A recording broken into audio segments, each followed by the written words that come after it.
Bonjour les geeks et bonjour les geekettes, bienvenue dans ce 101% du mardi, un 100% somme toute classique, puisqu'on aura le reportage, ce sera la BlizzCon 2008, on aura le temps perdu de Nicolas Robin et on aura le rétro et magique. Et tout de suite, c'est les news. C'est bon, elle était bien celle-là? Non, ça va. Bon. Mais dis donc Benoît, t'es injoignable ces temps-ci, tu sors de chez toi maintenant? M'en parle pas, j'arrête pas de faire des trucs, hein. J'ai des journées super chargées. Ce matin, j'ai envoyé des cadeaux, des tout mignons kawaii à tous mes amis. Et puis, ils m'en ont envoyé aussi. J'ai reçu plein de Hello Kitty et c'est pas tout, hein. Oh, c'est pas tout.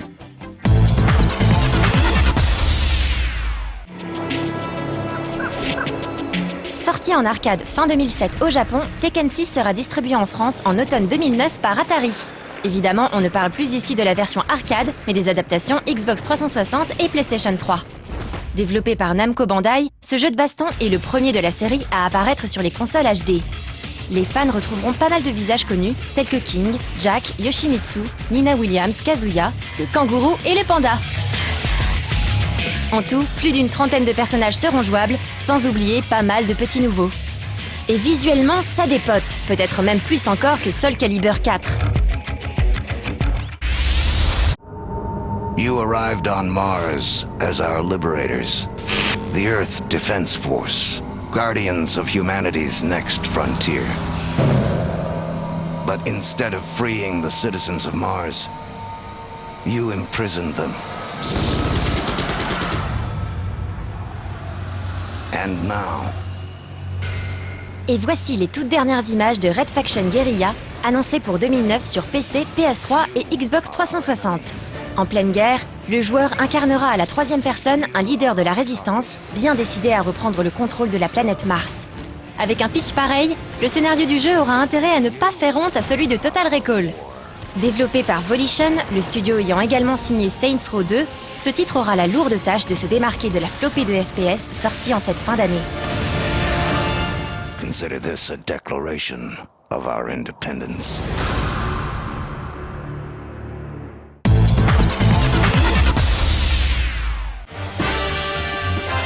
À chaque saison de No Life, sa critique d'un jeu Sam & Max. Cette fois, c'est la version Wii de Sam & Max saison 1 qui est au centre de nos attentions. Rappelons qu'il s'agit de 6 épisodes distincts qui furent d'abord distribués via Internet en 2006. Oh, je suis sûr que notre version si perso et ésotérique de la justice, ça leur manque aux criminels du coin. Pour ceux qui ne connaîtraient pas l'univers décalé de Steve Purcell, les biographies des personnages principaux sont accessibles via le menu du jeu. Malheureusement, elles n'ont pas été traduites et resteront donc réservées aux anglophiles. Comme on pouvait s'y attendre, cette version Wii est la compilation des 6 épisodes, le gameplay point and click ayant été transposé à la Wiimote. Il faut dire que la Wii semble la console rêvée pour ce genre habituellement réservé au PC. L'adaptation du gameplay est une réussite et la prise en main est immédiate. En revanche, les graphismes, qui n'étaient déjà pas le point fort des versions PC, semblent carrément au rabais sur Wii, avec notamment des textures floues et délavées. Le jeu souffre également d'accès disques un peu trop fréquents, qui engendrent de nombreuses saccades. Bref, d'un point de vue purement technique, ce Sam & Max Wii semble un peu bâclé. Dommage. Mais cela n'empêche pas d'apprécier les scénarios délirants et l'humour déjanté des aventures de la police freelance, d'autant plus que pour une fois, le doublage français est de tout premier ordre, avec beaucoup de voix familières pour les amateurs des vieux jeux LucasArts. Les rats vont surgir des trous, tu vois. Si le rat ne dit rien, tu les touches pas. Mais s'il se met à chanter, tu lui colles une bastos dans les carafons, capiche? Allez, amusez-vous. Saluons la performance de Jean-Claude Donda qui interprète à la fois Sam et Max. Ah, on est à court. C'est pas grave. Comme disait ma mère, descendre des rats, ça suffit à mon bonheur.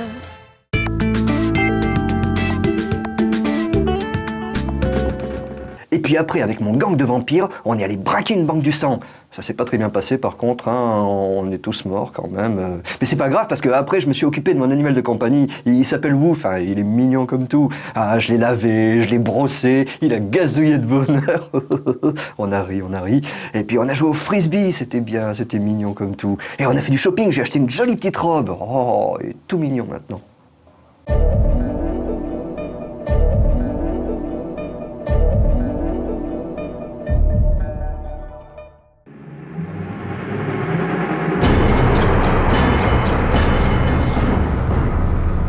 Nous revoici de retour à la BlizzCon 2008 qui s'est déroulée il y a quelques semaines au Convention Center de Anaheim, en Californie. Cet événement accueillait sur 2 jours la communauté des fans de jeux Blizzard. 3 jeux étaient à l'honneur. Diablo 3, dont nous avons parlé la semaine dernière,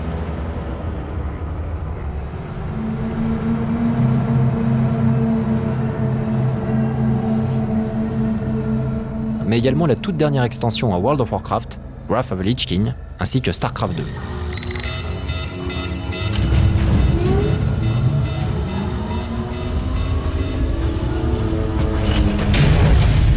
On ne va pas revenir sur Wrath of the Lich King, dont nous avons déjà largement parlé à l'occasion de sa sortie française, pour nous concentrer sur la suite donnée au roi des RTS, StarCraft. Après le succès de Warcraft 2, Blizzard avait en effet sorti en 98 un certain StarCraft, qui abandonnait l'univers médiéval fantastique de Warcraft pour un contexte futuriste. Les Protoss, Zerg et autres Terrans ont alors littéralement fait imploser le petit monde du RTS en s'imposant via Battle.net comme l'un des jeux de stratégie temps réel les mieux équilibrés au monde. Résultat, le jeu est aujourd'hui une discipline sportive diffusée sous la forme de show TV en Corée et l'un des jeux les plus pratiqués en e-sport. Autant dire que sa suite était attendue. Et à l'occasion de cette BlizzCon 2008, c'est Rob Pardo qui nous parle des dernières grosses annonces concernant StarCraft 2. The big news of StarCraft 2 is that we announced the StarCraft 2 trilogy yesterday at BlizzCon. And what that means is that we made the decision that instead of shipping all 3 campaigns within one box, we're going to separate them into separate products because the campaign has become so large. So we're really going to, so in the original game, we'll be shipping the Terran campaign, which will be very large. It's going to be about the size of our previous campaigns that spanned all the races. And then our follow-up products will be shipping the Zerg campaign and then the Protoss campaign. One of the innovative things about StarCraft 2 is going to be the solo campaign. And we're really trying to do something that you haven't seen before in real-time strategy games. Typically in real-time strategy games, you'll play a mission and then go immediately to the next mission. We're really trying to make it much more of a kind of a story-based experience this time and emphasizing player choice. So in between each mission, you'll be within a location, either down on a planet or on Jim Raynor's battleship, where you can make interesting decisions. You can talk to the different characters, really explore the universe and the plot. You can decide what technology that you want to purchase and customize your army, and ultimately go into the star map and decide which missions you want to play in and which order. Mais le premier StarCraft devait également son succès à la plateforme de jeux en ligne Battle.net, qui accompagna la sortie de tous les jeux Blizzard depuis Diablo, à l'exception de World of Warcraft. Cette plateforme sera updatée à l'occasion de la sortie en 2009 de StarCraft 2, qui devrait précéder celle de Diablo 3. Back when we launched Warcraft 2, there was a multiplayer component that was included in the product, and it was only LAN-based. And so at the time, there was a LAN emulator called Kali that would basically allow players to play Warcraft 2 over the internet. And we thought, as players of our game and gamers in general, that playing over the internet was an incredible experience where you could connect with other people and you could meet people and you could compete in your game. And so we thought, what better thing to do than let's create a game network that actually is fully integrated with our games and is not an add-on like Kali was for Warcraft 2, and let's ship that with Diablo. And so in late 1996, we shipped the original Diablo product together with Battle.net, and we made Battle.net free for all players as a value add for purchasing our software product. We are working to evolve and enhance Battle.net, kind of a 2.0, if you will, and that is going to release with StarCraft, and StarCraft 2 that is, and we will be adding social networking aspects to the network, as well as we'll be putting a lot of emphasis on esports, and so there'll be a lot of tournament capabilities and ladders and all sorts of different things that will really help to bring that community together to compete against one another, as well as to position people from all over the world for larger competitions like at WWI or at BlizzCon. Et on va maintenant se quitter sur ces quelques images de StarCraft 2.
tale. It's about time.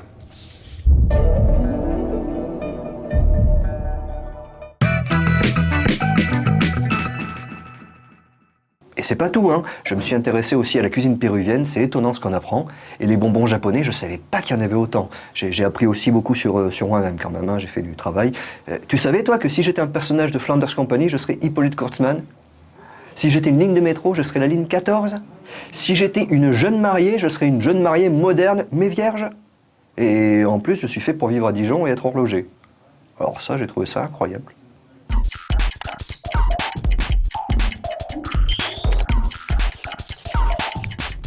Bonjour, vous mettriez bien un peu de beurre dans les épinards, mais voilà, des vrais légumes ça coûte cher. Alors que faire durant vos heures supplémentaires? Bienvenue dans Temps Perdu. Dans le monde merveilleux des jeux vidéo, les ninjas ont toujours eu la cote, alors que les samouraïs, eux, ont été un peu sous-représentés. C'est donc avec joie que je vous propose aujourd'hui de vous adonner au plaisir du découpage de méchants avec Samouraï Chapeau de Paille. Vous devez tout d'abord vous déplacer sur la carte et choisir votre chemin vers les lignes ennemies. Ensuite, durant les phases de combat, il suffit de donner un petit coup de souris pour voir votre héros se précipiter vers ses adversaires et trancher dans le vif. Histoire d'ajouter un peu de piquant, vous aurez aussi l'occasion de vous essayer au tir à l'arc. Plus tard, vous devrez guider les troupes de l'empereur à travers le territoire du grand vilain de service qu'il faudra bien sûr atomiser en fin de partie. Du tout bon. Si dans nos vertes contrées et surtout dans nos grises agglomérations le pigeon est roi, au Japon, le corbeau est chef du roi du monde. Et coïncidence, hasard, surprise ou alors tout simplement effet de style pour chroniqueur en mal d'inspiration, Croinel vous permet de contrôler, vous n'allez pas le croire, un corbeau. Et là, force est de constater que le titre du jeu a été particulièrement bien choisi, tant la difficulté est ici énorme.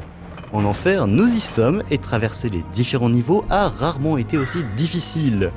Heureusement, le tableau n'est pas si noir, et entre une durée de vie au top, plusieurs défis à débloquer, et une ambiance plutôt réussie, le challenge vaut la peine d'être tenté, surtout si l'on est un maniaque du clavier, ou plus simplement, un fan de gros oiseaux noirs super bruyants. Restons dans les ambiances super space et les transitions foireuses avec Hunted Forever. Vous contrôlez un petit personnage qui, comme suggéré dans le titre, est pourchassé en permanence par un gros truc apparemment robotique.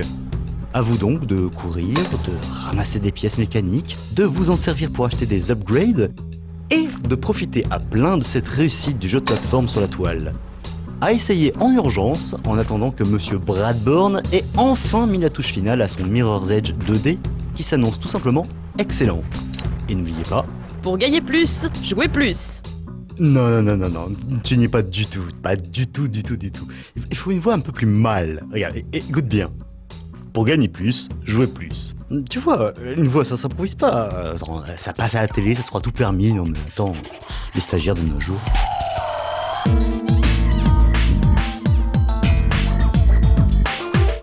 J'ai aussi rencontré plein de gens, hein. J'ai participé à plein de groupes de discussion sur le J-pop, tout ça. C'est vraiment quand même très intéressant ce que les gens ont à dire.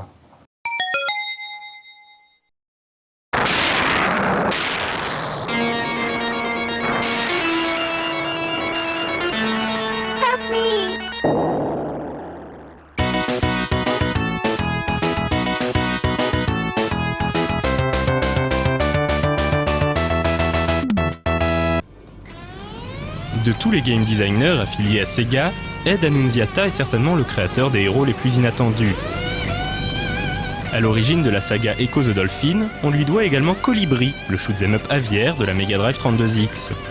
Mais c'est aussi le père d'un des jeux les plus inventifs et originaux de la Saturn, Mr. Bones.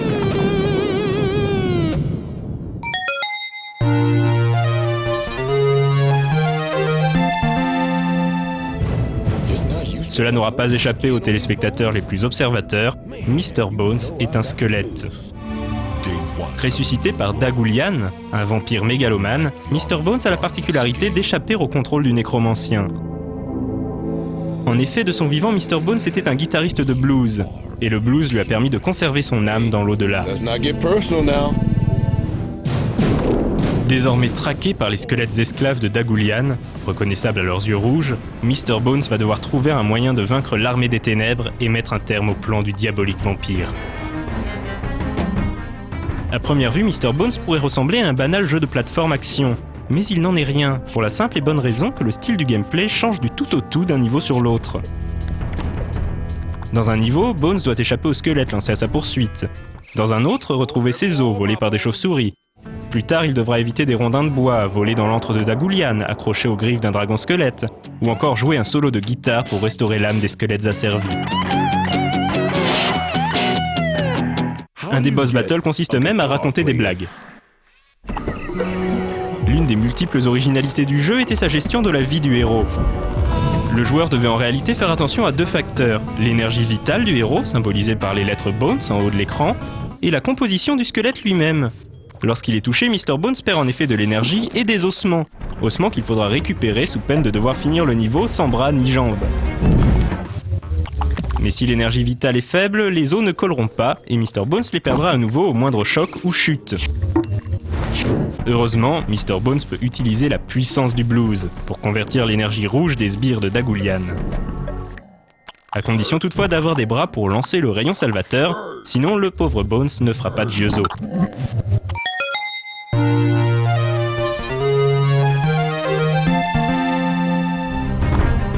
Par bien des aspects, Mr. Bones hérite de la philosophie des jeux d'arcade. C'est en effet un jeu difficile, et en raison du renouvellement continuel du gameplay, il n'est pas toujours évident de deviner ce qu'il faut faire dans les niveaux pour remporter la victoire. Ainsi, dans le fameux stage du solo de guitare, il s'agit en fait de déclencher des riffs avec l'un des 6 boutons de la Saturn pour créer un morceau. N'importe quelle séquence peut être jouée du moment qu'elle est calée sur la guitare rythmique. Mr. Bones, plus fort que Guitar Hero. Mr. Bones est également devenu culte pour ses scènes cinématiques mêlant images de synthèse et acteurs live. On y découvre une intrigue pleine de verve et d'humour, Mr. Bones ayant la langue bien pendue, pour un squelette. A noter que le bluesman aveugle qui donne sa guitare à Mr. Bones dans une des premières cinématiques n'est autre que Ronnie Montrose, guitariste légendaire qui a également composé la soundtrack du jeu. Cette bande-son exceptionnelle, mêlant blues électrique et ambiance gothique, a également contribué à la renommée du squelette de Sega.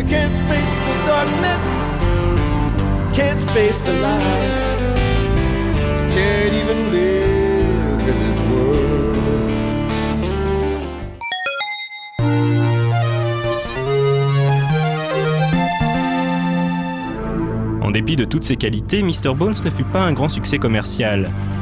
L'inventivité de son gameplay était également ce qui rendait le jeu difficile à saisir pour le grand public, et sa sortie sur une console moins populaire que la PlayStation, à la même époque que Medieval, n'aida pas ce pauvre Mr. Bones à devenir le hit qu'il aurait mérité. Mais au fil des années, il fut reconnu à sa juste valeur par les amateurs de jeux vidéo, et est désormais considéré comme l'un des titres indispensables de la 32 bits de Sega.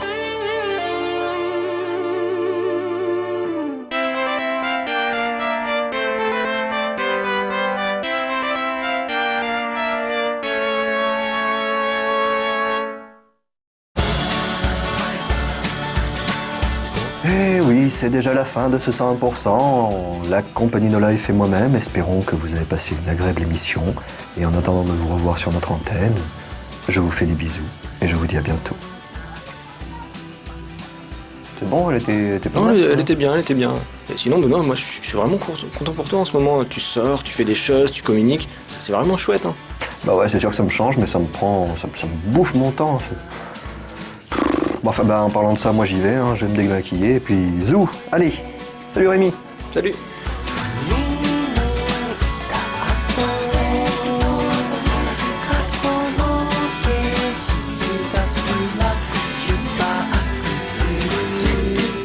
Et j'ai parlé avec Benoît, il fait plein de choses en ce moment.